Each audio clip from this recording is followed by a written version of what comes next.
You didn't come to Vietnam because you loved Southeast Asian culture. You came because the life you'd built in Melbourne collapsed at exactly the moment you had no reason left to stay. 4 years with someone ended on an ordinary Tuesday evening. No dramatic fight, no tears, just two people sitting across from each other and realizing simultaneously that they'd been strangers for a long time and neither of them had wanted to say it first. Your friends called it brave, leaving everything to teach English abroad for a year? You didn't call it brave. You called it running out of options that still looked like choices. The program placed you in Hoi An, not Saigon, not Hanoi. Hoi An, the town where the rainy season arrives like a decision that cannot be negotiated, where the ancient streets flood to ankle height and the locals ride their motorbikes through it with the calm of people who have long since made their peace with water. You were 29. You taught English to children aged 8 to eat a small private school 6 mornings a week. Your Vietnamese was non-existent. Not nearly non-existent. Absolutely, completely blank page non-existent. The family you stayed with was Mrs. Len's family. The house sat in a narrow alley 15 minutes walk from the old town. Not a tourist alley. A real one. The kind where morning smells of coffee and incense smoke twist together into something that isn't quite either. The kind where everyone knows everyone's name and everyone's story going back 3 generations. Mrs. Lan. Ba Lan, everyone in the house called her that, was the mother of Tuan, the actual homeowner. Tuan worked as a tour guide. His wife Phuong taught primary school. They had an 8-year-old daughter named Bong, and they had Ba Lan, 83 years old, hair pinned low at the back of her neck, back curved in the particular way of someone who has spent a lifetime bending toward things. Your room was small and clean, with a window that faced a courtyard where an old starfruit tree grew. A ceiling fan turned with a steady creak like a metronome someone had forgotten to stop. White curtains lifted in the breeze that came through each evening off the river. The first dinner, you sat at the table understanding nothing. Tuan translated a few pleasantries. Bong stared at you openly and then asked in careful, rehearsed English, "You like Vietnam?" You said yes. She nodded, satisfied, and went back to her rice. Ba Lan said nothing through the whole meal.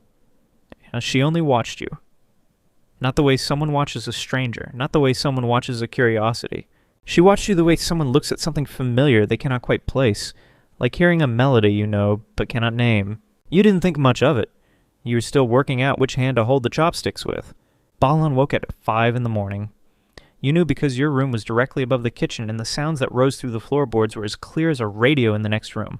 The knock of a knife on a cutting board, the soft click of the gas burner catching, and her voice low and constant talking to someone, which you would later understand meant no one. Breakfast was always ready when you came downstairs. Not the same breakfast twice. Monday was a fried egg on bread with soy sauce and green onion. Tuesday was white rice, porridge with salted egg. Wednesday was sticky rice with mung bean wrapped in banana leaf and tied with a thin strip of bamboo. Thursday was beef noodle soup. She'd started it at 4 in the morning, the broth a clear amber red, the smell of lemongrass drifting up through the ceiling and reaching you before your alarm did. You ate alone most mornings, Tuan already gone, Phuong taking Bong to school. Ba Lan sat across from you, both hands resting on the table, watching you eat. The first time it felt strange. By the 3rd time you'd accepted it. By the 10th time you understood it for what it was. She didn't want conversation or entertainment or acknowledgement. She wanted to someone eat food she had made, as if the fact of someone eating well was evidence of something she needed proven to her every day. Once you finished a full bowl of the beef soup, and she looked at the empty bowl and gave a single slow nod. Small and private, like a teacher marking something correct in her head without reading the grade aloud. You had never been praised more quietly or felt it more deeply. She taught you to cook. Nobody planned it. One Saturday afternoon you were standing in the kitchen with nothing to do, and she walked in, looked at you, and moved you gently by the shoulder to stand beside her. "Here, watch," and began cooking without explanation. She taught with her hands. She took your hand and repositioned your fingers around the knife handle. She pointed at the pot and shook her head. Not yet, not hot enough. She lifted a spoonful of broth to her own nose, breathed in, then turned the spoon toward you. "Smell it. Do you understand?" You didn't understand, but you smelled it. You began to understand in that language that required no translation.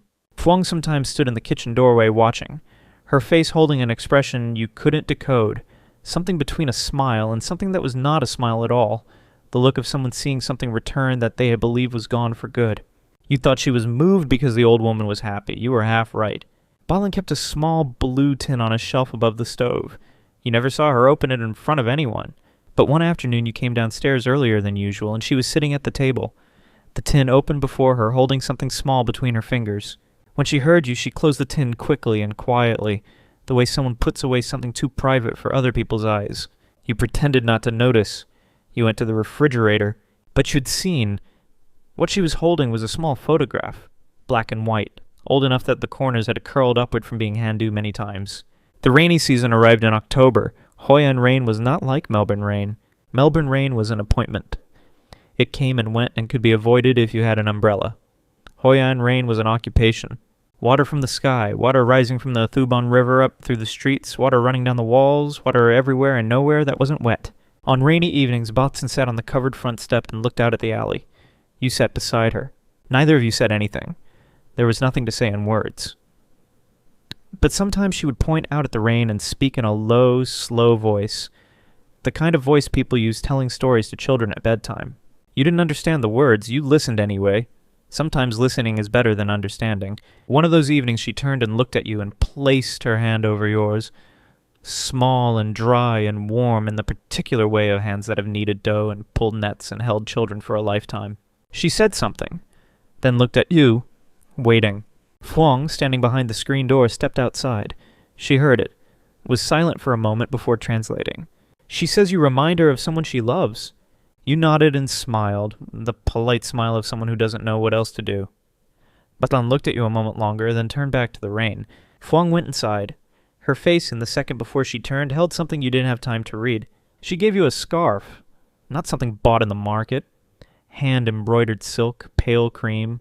One corner worked with a small branch of apricot blossom in gold thread. The stitching was uneven. Some sections are tight and precise, others loose. The tension shifting as if the hands that made it were not always steady, not always the same hands in the same state of mind. She wrapped it around your neck herself, adjusted it, stepped back, looked at you, adjusted it again. Then she brought one hand up to your cheek and held it there. 3 seconds. She looked at you with an expression you could not name and would spend years trying to. Not the way someone looks at a house guest. Not the way someone looks at a stranger they've grown fond of. The way someone looks at something they lost long ago that has appeared without warning in front of them, and they are afraid to move in case it disappears. You thought she was simply an old woman, easily moved. You were wrong. Every morning she walked you to the mouth of the alley. She straightened your collar, even when it didn't need straightening. She pressed something edible into your hand before you left. Sometimes a small sticky rice cake wrapped in leaf. Sometimes a piece of sesame candy. Sometimes 2 ginger sweets in a twist of paper. She said the same phrase every morning, which you asked Phuong to translate once. And Phuong said it meant, go carefully. Make sure you eat a proper lunch. She stood watching until you were gone. You knew because one morning you forgot your umbrella and turned back, and Sheil standing at the alley entrance, one hand on the gatepost, looking in the direction you had gone. She was small in the frame of the alley in the early morning light, like a photograph someone had taken long ago and never printed. 11 months passed. You were no longer a foreigner in that house. You were the person whose sandals sat in the corner by the door, whose cup had a place on the kitchen shelf, whose seat at the dinner table had become fixed by habit. Bong taught you to play a game with seeds and a wooden board. Tuan took you for egg coffee at a place with no sign that people only found if they already knew the way. Phuong sat correcting exam papers beside you on evenings when you were lesson planning, the two of you not speaking but not needing to. And Balin still woke at 5, still cooked, still stood at the alley entrance every morning, still pressed something into your hand before she let you go. The last week Phuong cooked more than usual, as if she were trying to store something that couldn't be stored. Tuan came home early several evenings and sat longer over tea, talking about unimportant things. The weather, the new paving in the old town, the price of fish at the market. Balin made the beef noodle soup on your last morning. She set your bowl down first, as always. You finished it. She looked at the empty bowl. She gave the small, slow nod. You went to the alley entrance for the last time. She straightened your collar. She pressed a sticky rice cake wrapped in banana leaf into your hands. She said the familiar phrase. She placed her hand on your shoulder and held it there a second longer than usual. A second that felt different from all the other seconds. You bowed to her. She bowed back. You walked. You turned at the end of the alley. She was still standing there, one hand on the gatepost, watching. You waved. She waved. You turned the corner. She was gone. That was the last time you saw her. 6 months after you returned to Melbourne, an email from Phuong. Subject: Bala had passed away peacefully on a morning in March in her room, in the house where she had lived for 40 years. Phuong wrote that the family wanted you to know, because you had been important to her, more important than you had understood at the time. Then Phuong told you what they had never told you while you were there. Ba Lin had a daughter named Mai. In 1979, Mai was 19 years old. The family made the decision to send her, one of the boats that left Da Nang Harbor in the dark, carrying people who had run out of other options. Ba Lin stood on the shore and watched until there was nothing left to watch but open water. Mai reached Malaysia, then a refugee camp, then Australia. The first letters still arrived. An address in Melbourne, a street name that Ba Lin memorized by reading it until it was part of her, though she had no idea where it sat on any map. Then the letters came less often. Then they stopped. No one knew exactly why. The war was over, but the distances it had made were not so easily crossed. Addresses changed. Two lives on opposite sides of the world moved in different directions until the thread between them went slack and then went silent. Ba Lin waited. She waited 40 years. The photograph in the blue tin. It was Mai, taken at 17, 2 years before she left. Black and white, corners curled from being held too many times. Ba Lin had no photograph of Mai past the age of 19. Phuong wrote, "She said you reminded her of Mai, not in your face, but in the way you smiled and the way you tilted your head when someone was speaking, the way you held your chopsticks. Small things. The things you only notice about someone you love. The months you were here were the calmest she had been in years. She slept, she ate, she cooked every morning, and there was someone sitting across from her eating it. The embroidered scarf she gave you. She made it when Mai was 16, intending to give it to her for her 17th birthday. That year there was too much happening, and she kept it for over 40 years. The day she gave it to you was the first time she had taken it out. The phrase she said every morning at the gate was not only 'go carefully'. The full phrase was 'go carefully.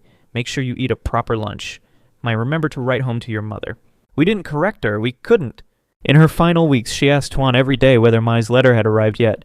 He told her not yet. It's a long way. Letters take time. She said yes, that must be it. She wasn't impatient. She could wait. She'd been waiting 40 years already. The morning she died, she told Tuan, 'Leave a portion of food for Mai. She'll be home soon.' Tuan said, 'Yes, I've set it aside.' There was no portion. There was no Mai coming home. But the food was set aside. And the girl would be back soon. You read the email 3 times. You sit with it for a while. Then you go to the wardrobe and take out the scarf. You look at the stitching, the tight sections and the loose ones, the places where the knee moved with certainty and the places where it faltered, where the thread is thin and careful as held breath, where it is thick and rushed as someone trying to finish before they forget why they started. 40 years of picking it up and putting it down. 40 years of remembering and not being able to continue and finding it again and beginning again. The apricot blossom in the corner. Mai blossom. The Vietnamese word for the flower. She had stitched her daughter's name into every row without writing it once. You think about all of it differently now. The bowl set down first every morning. No, not because you were the guest, but because Mai always ate first.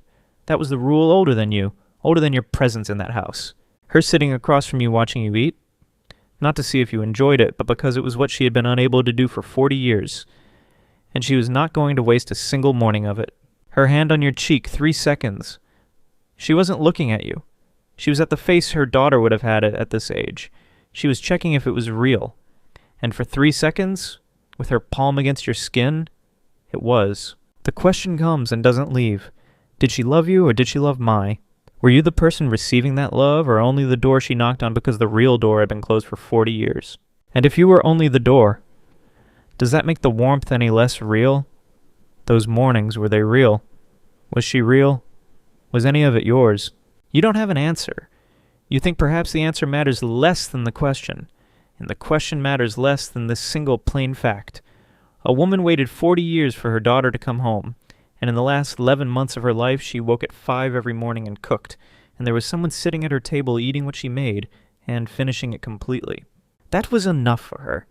Perhaps it has to be enough for you. The scarf stays in the wardrobe. You don't wear it. You don't throw it away. Every winter in Melbourne, you open the wardrobe and your hand pauses near it. The way her hand used to pause on your shoulder at the alley gate, 1 extra second before she let go and let you walk away. The apricot blossom in the corner looks up. Whether it is rainy season or dry season in Hoi An right now, you don't know.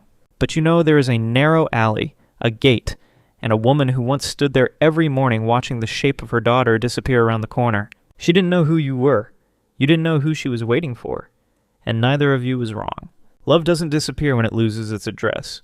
It just stands at the last known door every morning and waits. For 11 months, someone opened it. That was you. You were there. You didn't know it. She didn't know it. And the food was always ready, and the door was always open. And it turns out that was enough. More than enough for both of you. It just takes losing it to understand how much. That wraps it up for today. The story you just heard is fiction.